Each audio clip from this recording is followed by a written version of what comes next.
Salam, selamat pagi untuk kita semuanya.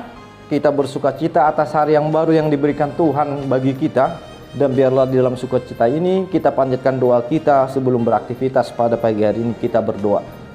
Terima kasih Tuhan untuk hari yang baru yang Tuhan berikan yang menjadi sukacita bagi kami. Biarlah di dalam sukacita ini Tuhan, firman Tuhan yang menjadi awal di dalam segala aktivitas kami, agar kami memperoleh berkat Tuhan, agar segala sesuatunya boleh berkenan di hadapan Tuhan. Terima kasih Tuhan, di dalam Kristus Yesus kami telah berdoa dan mengucap syukur kepadamu. Amin. Saudara yang terkasih dalam Yesus Kristus, firman Tuhan yang menyapa kita di pagi hari ini, yang tertulis dalam Kejadian 18 ayat 32. Kejadian 18 ayat 32. Saya akan membacakannya untuk saudara-saudari terkasih. Katanya, janganlah kiranya Tuhan murka kalau aku berkata lagi sekali ini saja. Sekiranya 10 didapati di sana, firman-Nya, aku tidak akan memusnahkannya karena yang 10 itu. Sekali lagi, katanya, janganlah kiranya Tuhan murka kalau aku berkata lagi sekali ini saja. Sekiranya 10 didapati di sana, firman-Nya, aku tidak akan memusnahkan karena yang 10 itu. Demikian firman Tuhan.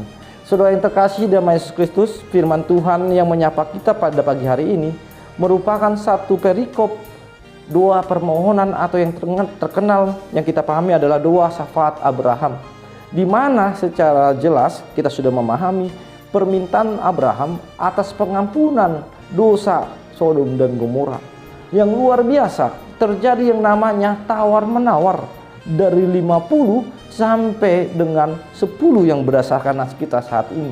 Dan di sini yang luar biasa, pemahaman yang selama ini yang dipahami oleh orang Yahudi bahwa Allah adalah Allah yang kejam dan Allah yang tidak bisa ditemui. Bahkan kalau dibilang di dalam Musa, ketika harus berhadapan dengan Allah, kita harus mati. Tetapi melalui firman Tuhan ini, kita diberikan suatu hal yang luar biasa. Bagaimana Allah sebenarnya di kehidupan kita. Ternyata Allah adalah Allah yang murah hati, Allah yang berbelas kasih, dan Allah yang sangat mencintai kita, sehingga pintu maaf terbuka sekalipun di hadapannya. Itu yang menjadi sukacita bagi kita, dan itulah yang menjadi kekuatan bagi kita. Di tengah situasi, di tengah keadaan, di tengah keberdosaan kita, penyesalan kita, ingatlah kasih Allah begitu besarnya atas kehidupan kita. Dan itulah yang dipanjatkan oleh Abraham dan menjadi kenyataan. Walaupun dalam nas selanjutnya tidak didapati 10 orang sekalipun yang bertobat di hadapan Tuhan. Dengan dasar inilah yang menjadi kekuatan bagi kita, betapa kemurahan hati Tuhan melebihi apapun yang ada di dalam dunia ini. Sehingga sangat jelas saya ingatkan kembali dalam Yohanes 3 ayat 16, begitu besar kasih Allah akan dunia ini, mengeluarkan anak yang tunggal supaya kita tidak binasa. Inti dari pemberitaan firman Tuhan yang diungkapkan oleh Alkitab bahwa Allah adalah Allah yang Maha Kasih. Dan sudah kita renungkan, kita ungkapkan dalam buku ND 467. Asni rohamdo puji. Begitu besar kasih Tuhan yang menjadi sukacita bagi kita. Dan biarlah kita berangkat dalam kasih Tuhan ini yang menyertai kita beraktivitas, terlebih dalam keadaan kita saat yang sulit saat ini. Biarlah kasih Tuhan itulah yang menguatkan kita, yang meyakinkan kita bahwa segala sesuatunya akan disertai oleh Tuhan kita. Itu yang pertama. Yang kedua, yang terakhir yang menjadi sukacita di awal kita lihat bagaimana sifat dari seorang Abraham. Ini perlu kita menjadi suatu perenungan bagi kita. Kalau saya lihat dalam perikop ini terlebih dahulu adalah perikop yang dilalui Abraham sebelum peristiwa permintaan Allah kepada Abraham mengenai Ishak. Di dalam Sodom dan Gomora, Abraham begitu kuatnya berargumen, meminta penyertaan Tuhan, meminta pengampunan Tuhan, memperjuangkan orang lain di tengah-tengah kehidupannya. Tetapi setelah di perikop berikutnya di pasal 22, bagaimana Allah meminta Ishak, dia diam aja.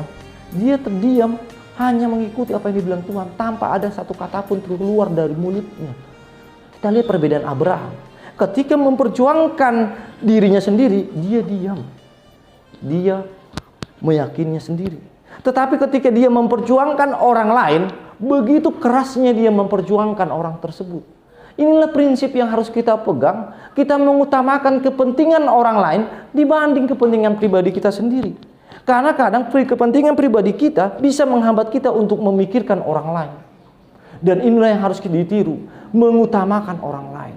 Sifat manusia yang saya lihat seperti kepiting. Kenapa saya bilang seperti kepiting? Saya ingat sekali dengan pengalaman ketika di Balikpapan. Kepiting ketika masuk ke dalam ember, ketika masih 1-2, ketika ada kawannya yang naik, dia akan menarik. Ketika ada yang coba memanjat, kepiting yang lain itu menurunkan, mencoba menjatuhkan. Itu prinsip dalam kepiting, filsafat kepiting yang saling menjatuhkan agar orang lain tidak naik. Tetapi melalui firman Tuhan, kita bersukacita ketika ada saudara kita yang sedang naik, yang sedang di masa karirnya begitu kuatnya. Kita jangan cemburu, jangan sirik, dan bahkan menganggap dia tidak pantas.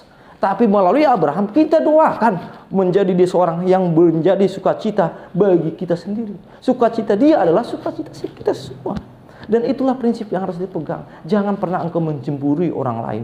Biarlah berkat bagi orang lain menjadi berkat bagi orang lain. Biarlah berkat kita nikmati sendiri. Jangan ada kata cemburu, tapi lihatlah Abraham berani memperjuangkan orang lain. Begitu juga kepada kita. Mari kita perjuangkan hak-hak orang lain, agar melalui itu nama Tuhan dipermuliakan. Amin. Kita berdoa. Terima kasih Tuhan untuk firman Tuhan yang menyapa kami di pagi hari ini, yang menyadarkan kami begitu besar kasih Allah kepada kami, sehingga kami Tuhan boleh membawa kasih Tuhan di setiap aktivitas kami, agar kami boleh berkat seperti Abraham di tengah kehidupannya. Dan kami juga diajari agar kami mengutamakan kepentingan orang lain dibandingkan kepentingan kami sendiri.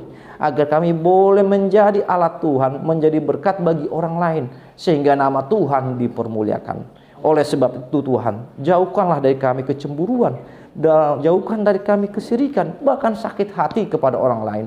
Tapi biarlah kami mendoakannya seperti Abraham mendoakan orang lain, sehingga kasih Tuhan boleh nyata di tengah-tengah kehidupan kami bersama-sama, terlebih di dalam tengah-tengah persekutuan kami di gereja AKBP Setia Mekar ini. Terima kasih untuk firman Tuhan. Biarlah firman ini menjadi kekuatan bagi kami. Di dalam nama Yesus kami telah berdoa. Kasih karunia Tuhan kita Yesus Kristus, kasih Allah Bapa dan persekutuan Roh Kudus, itulah menyertai saudara dari sekarang sampai selama-lamanya. Amin. Horas Madihita, salam sehat untuk kita semua jemaat AKBP Setia Mekar di Asata Abihami Masian Amang Uluan, Pandita Jason Serait Asata Bon Tangiang, Asaboi Sudah Akasakapta Boi Mardalan Tenggan. Amin.